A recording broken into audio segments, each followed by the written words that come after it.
By the time Leora Wynne turned 22, she had learned a bitter lesson about grief. It did not soften people. It stripped them bare and showed what had always lived underneath. Her father's death had been slow stretched across 2 brutal winters. Consumption, the doctor called it, the kind that hollowed a man out from the inside, left him coughing blood into handkerchiefs that reeked of iron and lye soap. Until his final breath, Eli Wynne clung to one promise, that his daughter would never stand alone in this world. He trusted his wife to keep it. The Wynne house sat at the edge of town, a modest 2-story building of sun-bleached boards, a small mercantile stitched onto its side. While Eli lived, the place ran on quiet order. Ledgers balanced, shelves kept full, meals shared at a table where voices stayed even. After the burial, the house lost its balance. At first, Ruth Wynne wore her grief carefully. Black dresses, lowered eyes, gentle words for neighbors who arrived with casseroles and practiced sympathy. She insisted Leora remain under her roof, spoke of family and duty. It took less than 3 months for the truth to surface. Leora was moved from her bedroom to a narrow alcove beside the back stairs. Her father's books vanished from the shelves. The mercantile keys no longer touched her hands. Ruth's daughter from a former marriage, May Wynne, began issuing orders with the confidence of someone who had waited a long time to be obeyed. "You can scrub the floors today," May said one morning, studying her reflection instead of Leora. "Mother says you missed a spot yesterday." Leora said nothing. Silence became her shield. She worked before sunrise and after the oil lamps were lit. Laundry dragged from the creek in sodden, back-breaking bundles. Meals prepared but never shared. When May tore a dress or stained a petticoat, the fault was laid neatly at Leora's feet. Ruth never questioned it. The labor was not the worst of it. Leora had worked beside her father since she was 14. The worst was the growing certainty that her presence in the house was no longer welcome. It was merely tolerated. The man arrived on a Thursday. He came with 2 mules and a wagon that smelled of leather and sweat. He called himself Silas Crow. A wide-brimmed hat shadowed his eyes, and he smiled too easily, as if smiles were tools he used to dull suspicion. Ruth greeted him like an old friend. Leora noticed his gaze immediately, not polite, not passing. It traced her shape, measured her stance, lingered where it had no right to linger. "She's a fine-looking girl," Crow said later, believing Leora was out of earshot. "Strong, too. That sort brings a price." Ruth's reply was quiet, not offended. That night, Leora lay awake, listening to the house breathe. Wood settling, wind pressing the shutters, and felt something shift beneath her ribs. The sense of being judged, measured, valued like an object. The moment came sooner than she expected. On Sunday morning, May demanded her blue silk dress be washed before church. The fabric was fragile, thinned by years of wear. Leora handled it, carefully rinsing it in cold creek water, laying it flat just as she had been taught. When May returned, she screamed. A seam had split near the hem. Ruth descended with practiced fury. Accusations flew. Carelessness, envy, disrespect. Voices rose. Neighbors slowed outside the open windows. "This is what comes of ingratitude," Ruth snapped. "I take you in, and this is how you repay me." Leora tried to explain. The cloth had been old, the tear small. It could be repaired. Ruth refused to listen. "You will be punished," she said, her voice suddenly calm and sharp. "Perhaps you've been indulged too long." That evening, Crow returned. Leora was given no time to protest, no chance to gather her things. Ruth told her to consider it a lesson in humility, her eyes hard with something close to relief. "Take her," Ruth said, pressing a folded paper into Crow's hand. "And remember our agreement. I don't want her coming back." Crow smiled. "You won't see her again." Leora's wrists were bound. She was led away as dusk swallowed the road. The wagon already held others, men and women, some silent, some openly weeping. Chain-bound all of them, Crow said flatly. Farmland gave way to dry scrub. The sky stretched wide and indifferent above them. Most surrendered to despair. Leora did not. She counted miles by the pain in her legs, tracked the sun, memorized every turn of the road. Each night she tested her bindings, listening to the breathing of guards waiting, learning how survival begins long before escape. She did not weep. She did not beg. Survival was her only vow. On the 5th day they crossed into Apache land. The air itself felt sharpened there, tight and watchful, as if the ground knew who walked upon it. Silas Crow grew uneasy. His riders closed ranks without being told. They met them at sundown near a dry wash. The Apache riders appeared as if born from stone and shadow. 6 of them, silent, armed. Their horses moved as one, with their bodies disciplined and sure. At their center rode a man who never raised his voice. He had no need to. He was no longer young, perhaps 30, but authority clung to him like a second skin. His dark hair was bound with a strip of leather. His face was still cut from something harder than rock. Cade. The name passed among Crow's men like a whispered curse. Leora Wynne lifted her chin and met his gaze. For a breath of time his eyes held hers. Something unreadable crossed them, not surprise, not want. Recognition perhaps, or the ghost of it. Then his attention moved on. The bargain was made. Leora did not yet know it, but her life had crossed a line it would never cross back again. She was sent to the inner camp before she understood what that meant. The Apache settlement rested between low sandstone ridges, hidden unless one knew where to look. It was not the chaos she had been taught to expect. Paths were worn smooth by bare feet and hooves. Fire pits stood where smoke would travel cleanly.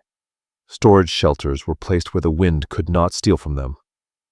Everything existed for a reason. At dawn, the chain-bound were brought forward one by one. A woman stepped out first, perhaps 40, perhaps older. Sun and years had hardened her features, but her eyes were sharp, weighing. Her authority did not need volume. This was Oren. She studied hands, spines, scars. 2 men were sent to haul water from a creek nearly a mile away. A young woman with sagging shoulders was sent to grind corn. Another was ordered to scrape hides. When Leora stepped forward, Oren paused. She circled her once slow and deliberate, like someone judging a horse before purchase. Leora kept her back straight, though every ache urged her to fold. This one, Oren said at last, gesturing toward the heart of campworks here. Here meant close. Close to the long structure where council fires burned, close to the most guarded ground, close to where Cade spent his time when he was not writing or planning. Leora felt the danger immediately. Proximity meant being seen. Being seen meant being controlled. Control meant fewer chances to escape. The woman, Leora later learned, was Anika. Anika gave her instructions without softness. Carry water. Bring food. Keep the ground clean. No wandering. No questions. If you steal, you lose a finger, Anika said plainly. If you lie, you lose trust. If you try to run... She did not finish. Leora nodded once. She worked in silence that first day. She learned quickly that Cade spoke little. When he did, nothing was wasted. Orders came clean and unadorned, his voice low and steady. Men listened because they understood the cost of ignoring him. He did not shout. He did not strike without cause. But when cause appeared, it was swift. On the second evening, a young warrior returned late from patrol, drunk and loud. Rook mocked. Oren laughed when corrected. Cade rose from the fire and crossed the space between them in 3 measured strides. The strike was precise, not cruel. A sharp blow to the jaw sent Rook sprawling. Sit, Cade said calmly. The warrior sat. Nothing more was spoken. Leora's hands shook afterward, though she forced them still. She had expected cruelty without reason. What she witnessed was colder than that discipline without mercy. Perhaps worse. She felt Cade's attention more than she saw it. When she carried water, his awareness seemed to follow her steps. When she knelt to place food near the council fire, she sensed the weight of him behind her, unmoving, watching. He never spoke to her, never called her by name. That silence unsettled Leora Wynne more than open cruelty ever could. At night, she lay awake on a thin blanket in the women's shelter, listening to the camp draw breath, the pop of dying embers, the distant shift and stamp of horses. Low voices carried on the wind. She counted steps in her mind, measured guard rotations by sound alone. By day, her eyes traced narrow gaps between shelters' paths that angled toward the far ridge. She tested routes with a glance and as a memory. Every trail passed another set of eyes. Every opening was claimed. Kate had built it that way. On the fourth day, she made her first mistake. A small boy, Nilo, stumbled near the fire pit, water sloshing across the packed earth. Without thinking, Leora knelt, steadied him, brushed dirt from his hands. The motion came from a life lived before fear had taught restraint. The camp went still. Annika's gaze sharpened. Cade looked up. The boy fled, eyes wide. Leora froze, suddenly aware of how close she stood to the heart of the camp. Cade rose slowly. Firelight carved planes and shadow across his face. He pointed. "You." Her stomach tightened. She stood and walked toward him, heart pounding because hesitation here carried its own cost. "Do not touch what is not yours," he said. His voice was calm. That made it worse. "I was only helping," Leora said before she could stop herself. The words hung bare and dangerous. The camp held its breath. Cade studied her as if she were unfamiliar, something brittle or sharp in a way that didn't belong here. "You do not help," he said at last. "You obey." Leora swallowed. Heat flared beneath her fear, reckless and bright. "Yes," she answered. Her voice held. Something flickered in his eyes, annoyance perhaps, or surprise. That night she dreamed of open land and running feet, the wind tearing at her hair as she fled towards something she could not see. She woke to the sense of someone standing near her pallet. "You should be careful," Annika said softly. "You draw attention." Leora pushed herself upright. "I don't want it." Annika's mouth curved. Not quite a smile. "Few do." "He notices anyway." Leora asked, though she already knew. Annika didn't answer. She turned and left. Days passed. Leora learned the camp's rhythms when Cade was away, when he returned. She learned the difference between his silence and his absence. She learned something else too. He did not look at her the way Silas Crow had. There was no hunger there, no claim. What she felt instead was harder to name, pressure perhaps. The sensation of being seen too clearly. Once carrying water from the creek, she slipped on wet stone and went down hard, skinning her palm. Blood brightened her hand. She didn't cry out. When she looked up, Cade was there. He hadn't been moments before. Now he stood close enough for her to see the pale line along his collarbone, the map of old damage etched into his skin. He said nothing, watched as she pushed herself up and bound her hand with a strip torn from her skirt. "You should bind it tighter," he said finally. It was the first time he spoke to her without command. Before she could answer, he turned away. Leora stared after him, her heart racing.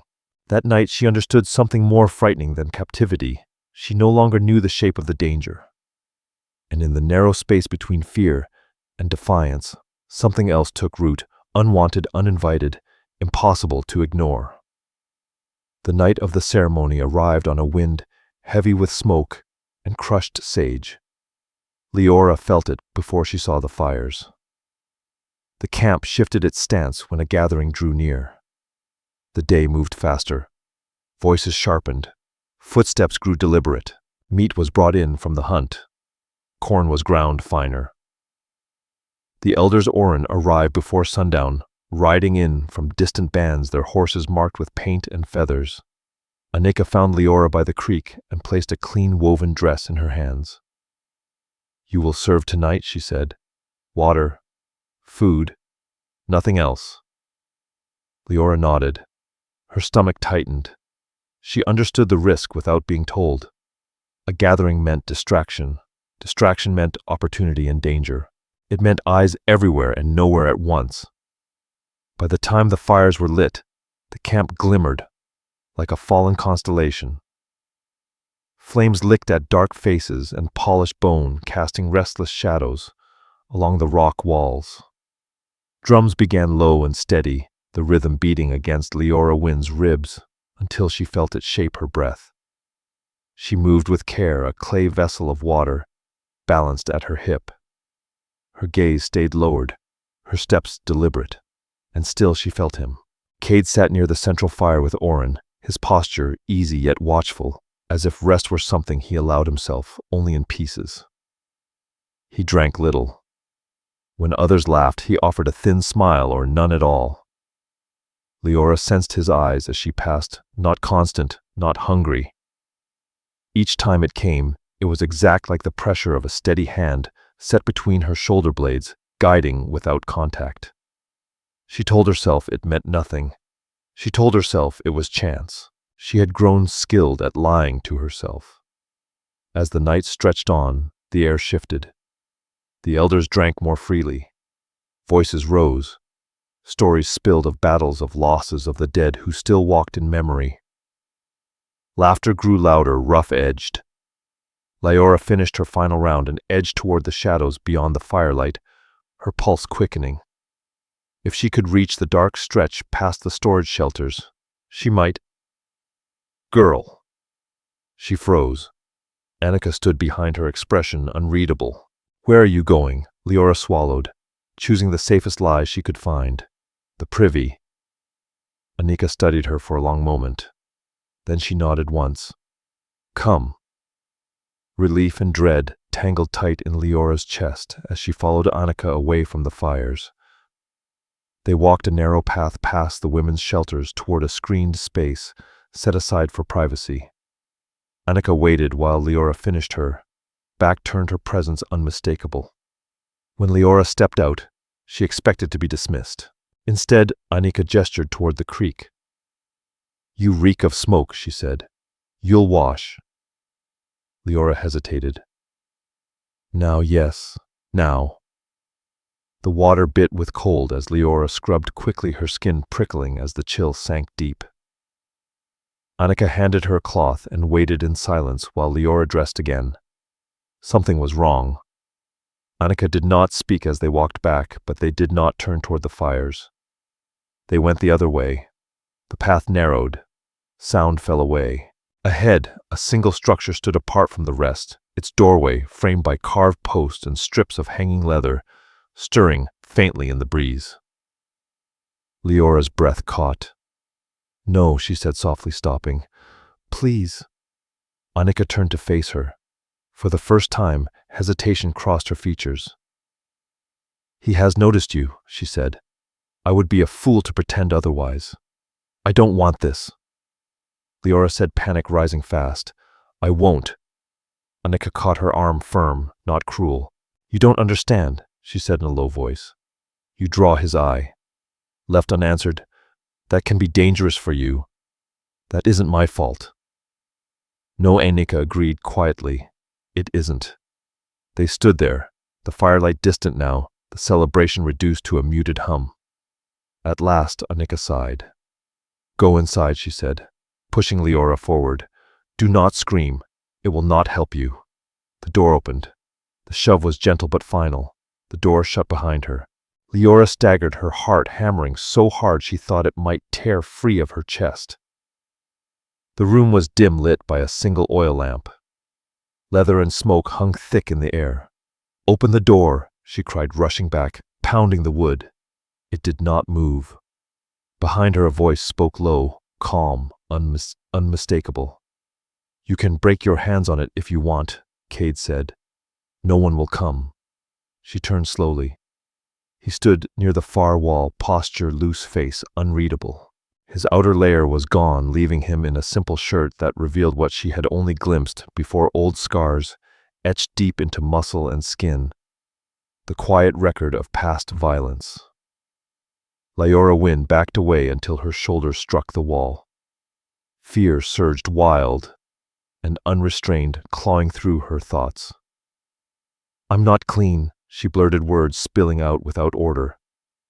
"I've been with men too many. I'm ugly beneath this.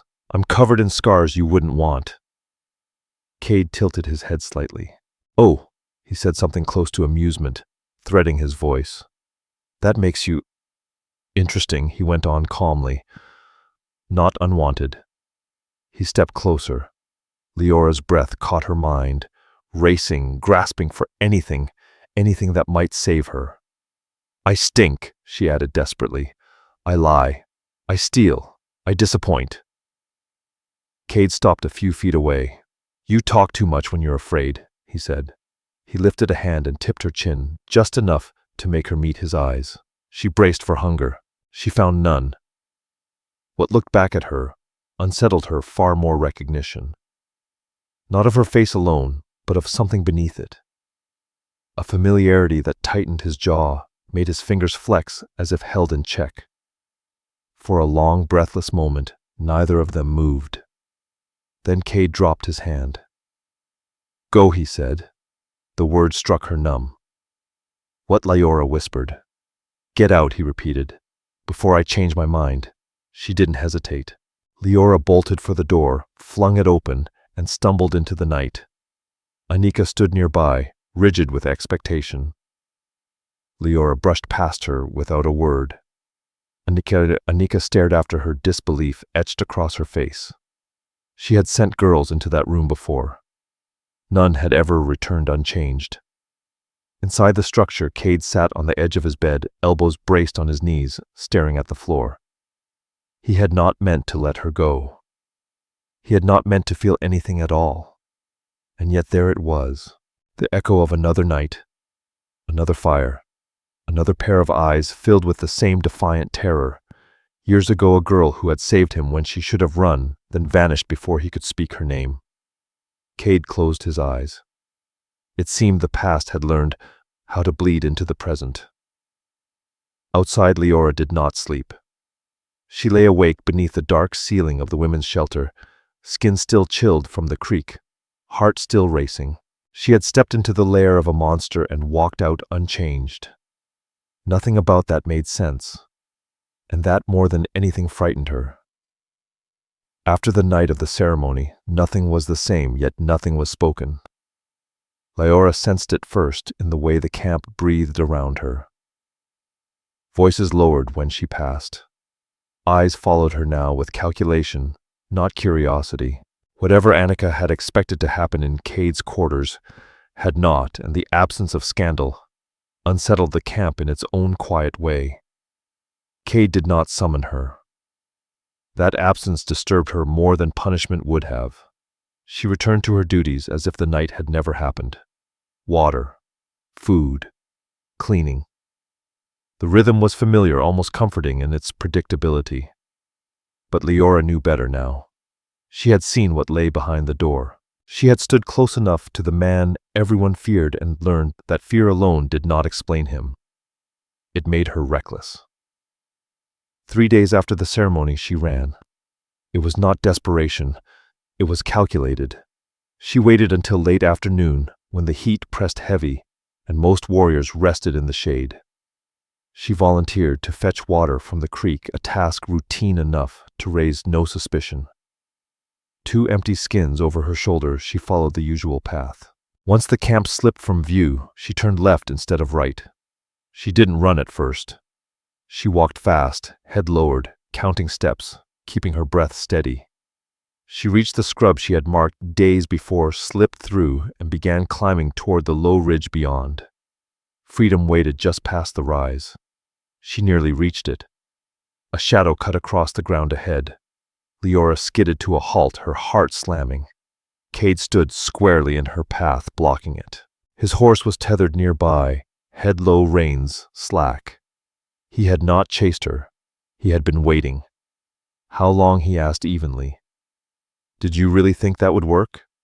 Rage flared sharp and sudden, burning through her fear. Long enough, Leora Wynne snapped.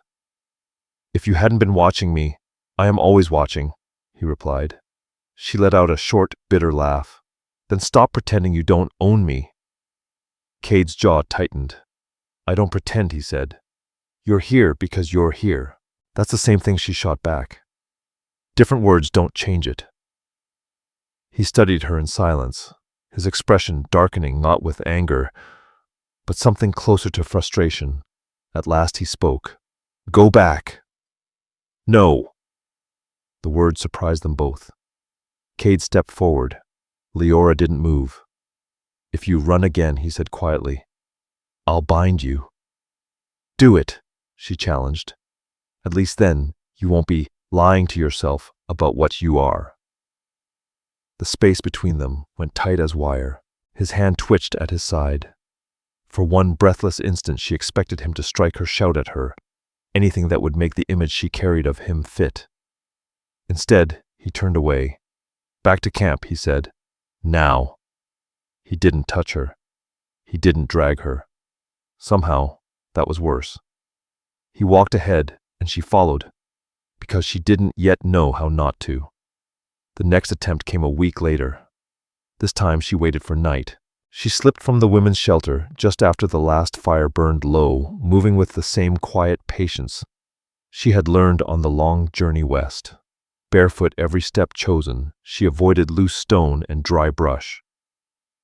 She reached the outer boundary before a voice sounded behind her. You're persistent, Cade said. She spun, fury blazing hot and raw. Do you enjoy this? She demanded. Catching me, proving you're stronger. No, he said. I don't. Then let me go. Silence stretched. At last he said, I can't. The admission struck harder than any blow. Why, she whispered. Cade looked away, his gaze fixed beyond the dark horizon. Because the world beyond this land will kill you, faster than I ever could. I'll take my chances. He turned back to her, eyes sharp.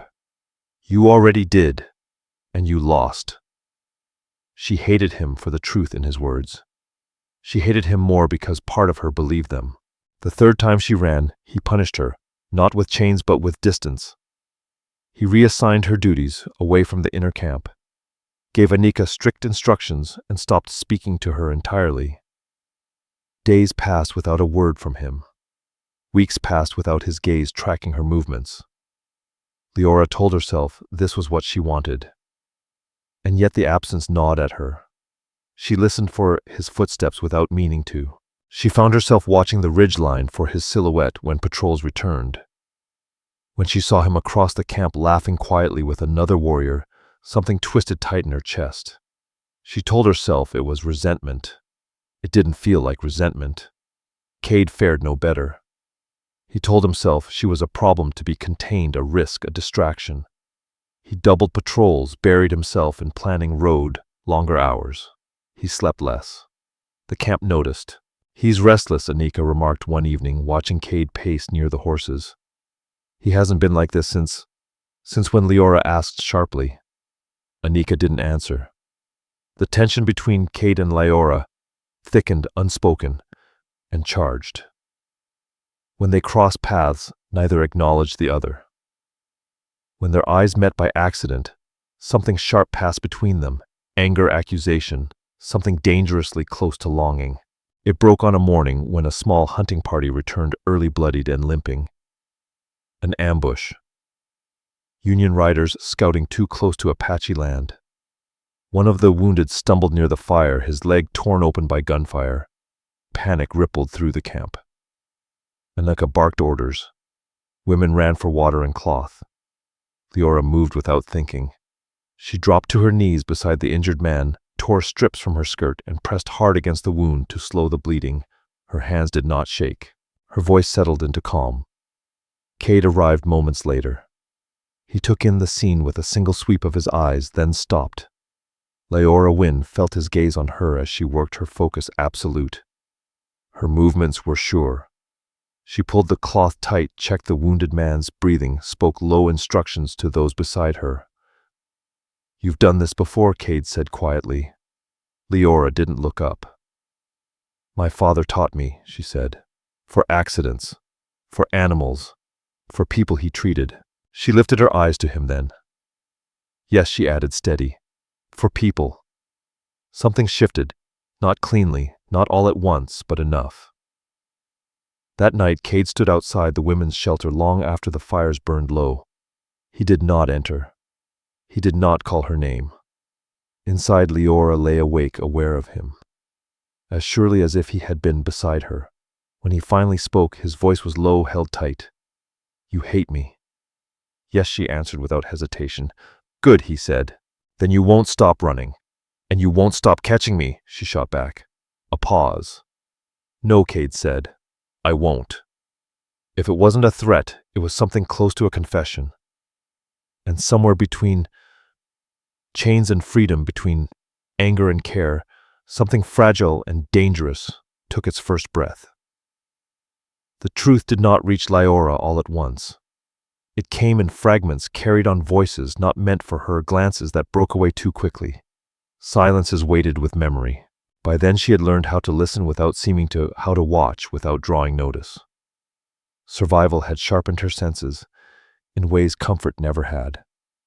She learned first that Cade had once loved someone not openly, not in a way that earned songs by the fire, but the way men carried grief like a blade under the ribs, hidden, dangerous, always close. Annika let it slip one evening as they sorted dried corn near the edge of camp. Her hands moved steadily, but her eyes drifted to the darkening ridge where Cade had ridden out hours earlier.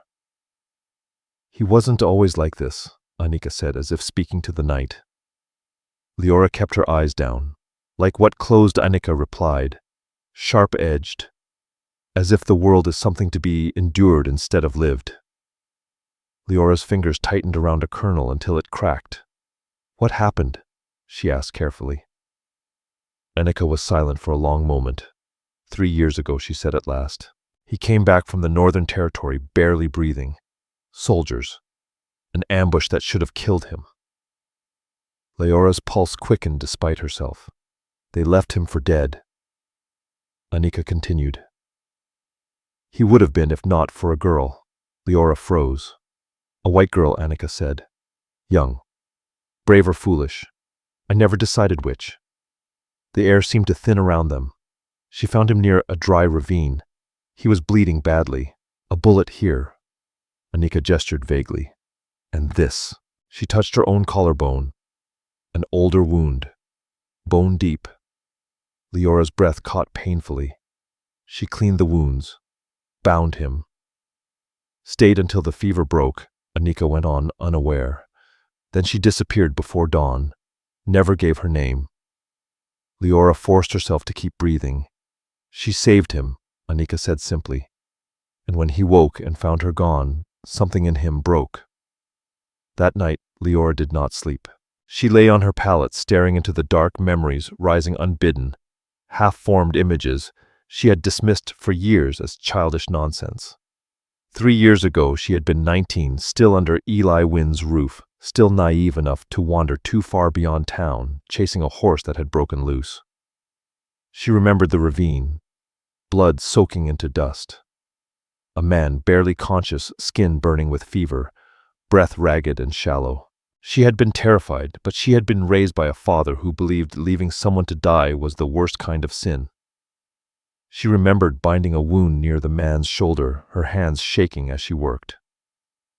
She remembered the scar near his collarbone, a jagged mark where years earlier she herself had been cut when a piece of sharp iron fell while she played near stacked crates. Her father had stitched her gently then, scolding softly. She remembered the man's eyes dark, fixed on her, as if afraid she might vanish if he blinked. She had left before sunrise, fear finally overtaking courage. She had never spoken of it again. Leora Wynne sat up sharply, her heart hammering. It couldn't be true. And yet every instinct inside her screamed that it was. Cade's restlessness suddenly fit together, his rigid control, his careful distance. The way his gaze lingered never on her body, but on her face, her eyes as if he were searching for something lost and half-remembered. The realization brought no comfort. It broke her open. Because if Annika was right, if Cade carried the memory of another woman in his heart, then Leora was nothing more than a shadow that happened to resemble her, a substitute, a reminder. The next time Cade approached her, she flinched back. It was subtle, just a half step, a guarded stillness, but Cade missed nothing. "What changed?" he asked quietly, stopping a few paces away. "Nothing," Leora replied, her voice flat. "That's a lie."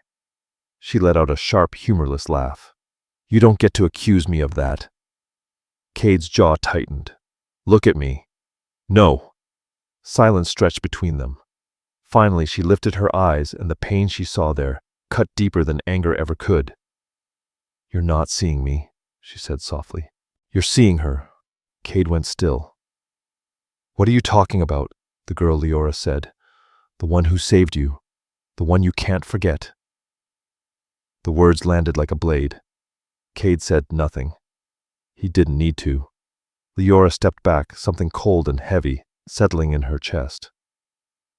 "So that's it," she said quietly. "I wondered why you never touched me.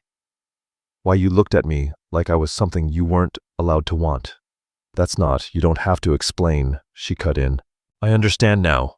She turned away before he could stop her. That night she made her decision. She would leave. Not recklessly, not in desperation. This time she would succeed. Before dawn, she gathered what little she had, cloth water dried, meat taken carefully over weeks. She avoided the heart of the camp, slipped past sleeping guards, and took the eastern path that led away from Apache land. She did not look back. Cade felt her absence at sunrise like a blow to the chest. He found Anika first. "Where is she?" Anika's expression hardened. "Gone." The word struck deeper than any weapon. "She left before dawn," Anika continued. She knew exactly what she was doing. Cade mounted his horse without another word. He found her trail easily. She hadn't tried to hide it. By mid-morning he spotted her ahead, moving steadily, despite the exhaustion slumping her shoulders. "Stop," he called. She didn't. He rode closer, dismounted several yards behind her. "You shouldn't be out here alone." Leora turned slowly, fury blazing. "You don't get to care now. I've always cared. That's the problem," she snapped. "Not for me, for who I remind you of." Cade's eyes darkened. "You're wrong." "No," she said bitterly. "I finally understand. I look like her. I sound like her. I even have the same scar, don't I?" She pulled aside the collar of her dress, revealing the pale line near her collarbone. Cade froze. The world seemed to tip beneath his feet. "That scar," he whispered. "I got it as a child," Leora said. "A piece of iron fell. My father stitched it himself." The memory crashed into him with brutal force, the ravine, the pain fever, burning through his veins. The girl's trembling hands, the scar he had fixed on to stay conscious. "Look at me," Cade said hoarsely. She did. Recognition hit him like a breaking storm. "It was you," he said, disbelief and awe colliding in his voice. "All this time it was you." Leora stared at him, breath caught. "What you saved me," Cade said. 3 years ago. I never forgot your eyes. I searched for them in every face. The truth fell between them, shattering every assumption she had carried. "I wasn't searching for a replacement," Cade said fiercely. "I was searching for you." The silence that followed was vast, trembling. Leora Wynn's knees nearly gave way as understanding crashed through her, pain and relief braided tight with fear. She had never been a shadow. She had been the memory itself. And suddenly, every look, every hesitation, every hard line of restraint made devastating sense. But some truths, once uncovered, did not make life easier. They made it infinitely more complicated. Standing there in the open desert, facing the man she had saved, loved, and misunderstood, Leora knew one thing with certainty. Nothing between them would ever be simple again. The truth did not bring peace at once. It never did. It arrived like a storm breaking over dry land, violent cleansing, leaving everything altered in its wake. The wind tugged at Leora's dress. Her heart hammered so loud she was sure he could hear it. The words still rang in her ears. It was you, not a substitute, not a shadow. For a long moment, neither of them moved. Then Leora laughed, a shaky, breathless sound that surprised them both. She covered her mouth, eyes burning. You looked at me every day, she said. You watched me hate you. You watched me try to run, and you never said a word. Cade's jaw clenched. I didn't know how. You faced soldiers, and death without blinking. She shot back, emotion cracking through her anger. Yes, he said quietly, but not this. She turned away, took a few steps, fought to breathe through the knot in her chest. Relief thundered alongside humiliation. Understanding collided with months of pain. So what now? She asked at last, without looking at him. You tell me the truth and expect everything to fall into place. No, Cade said immediately. I expect nothing. That made her turn back. I won't cage you, he continued, voice steady but raw. Not here.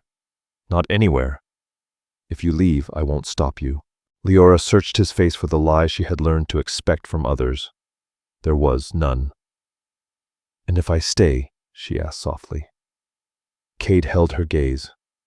Then it will be because you choose to. The words settled between them, heavy and final. They returned to camp together, but not side by side. Leora needed the space. Cade gave it, though.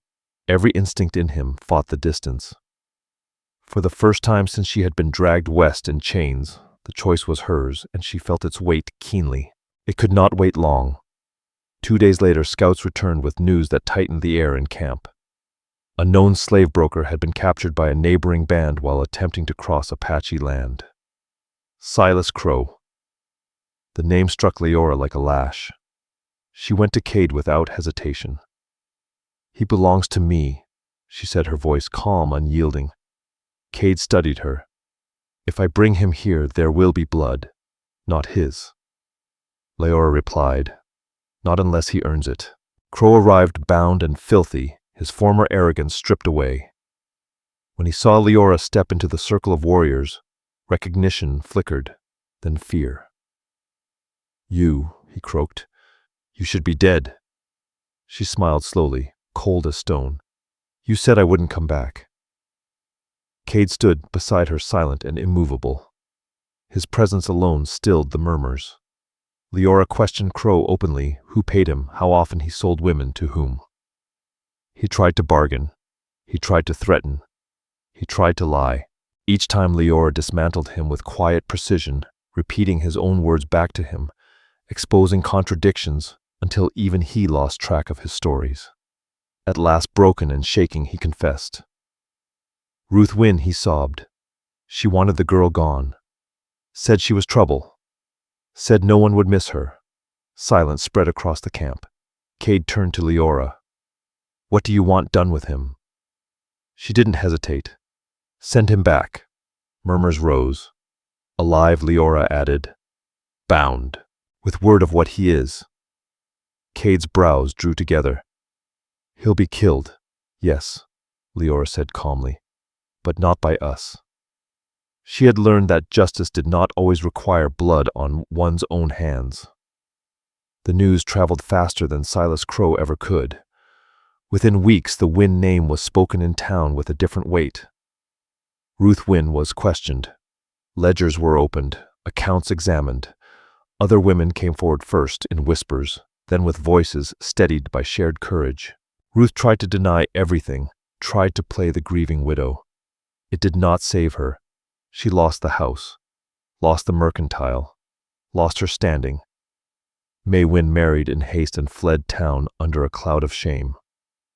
Ruth followed not long after, reduced to renting rooms, in places where no one cared who she once had been. Leora Wynne never returned to face them. She did not need to. Back in the Apache camp, life resumed, changed subtly and for good. Cade shifted not through grand displays, but in ways that mattered. He listened more. He delegated. He allowed others to challenge him without punishment. Oren noticed. So did the warriors. He has grown, one of them said quietly by the fire. Not weaker? Another answered, just wiser. Leora watched these changes with careful wonder. She and Cade spoke often now, but never in haste. They argued. They laughed, sometimes surprised by the sound. They learned the shape of each other's silence. One evening, as the sun bled red into the horizon, Leora stood at the edge of camp facing west. Cade came to her side and stopped. "You're thinking of leaving," he said. She weighed the truth, then nodded. "I thought I should, once." She turned to face him fully. "Now I'm thinking about staying." Cade did not smile. He did not reach for her. Staying, he said, an invitation, not a command. Leora stepped closer, closing the space of her own choosing. "I won't be owned," she said. "Not by you, not by this place." "I know," Cade replied. "I won't ask you to be silent. I wouldn't want you to be. I won't be your past," she finished softly. "I won't live as a memory." Cade lifted a hand then, stopping just short of her cheek. "You are my present," he said. "And am I choosing?" she asked. She leaned into his palm.